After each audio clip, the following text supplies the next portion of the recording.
yang akan dikirim ataupun diekspor ke Korea dan juga Jepang serta ke beberapa negara lainnya. Rekan media, kami persilakan untuk dapat mengabadikan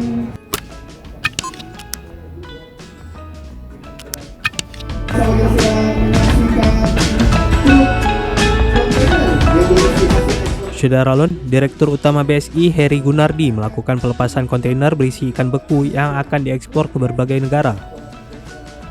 Pelepasan dilakukan saat peletakan batu pertama pembangunan gedung perkantoran milik PT Bank Syariah Indonesia Tbk atau BSI yang berlokasi di Jalan Daud Bereh, Banda Aceh, Selasa 6 September 2022.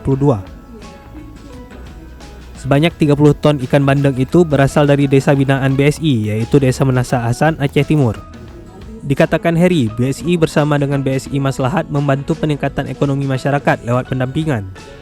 Salah satunya bagi petambak bandeng yang ada di Aceh Timur. Program itu sebagai wujud kontribusi meningkatkan ekonomi masyarakat.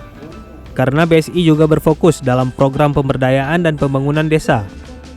Lewat berbagai upaya, BSI terus mendorong desa-desa yang menjadi binaannya naik kelas dengan meningkatnya produktivitas maupun sosial ekonomi kemasyarakatan.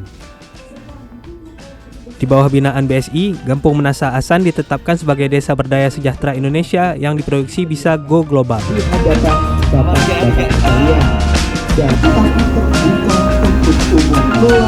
Dari Banda Aceh, Muhammad Nasir, Serambi On TV.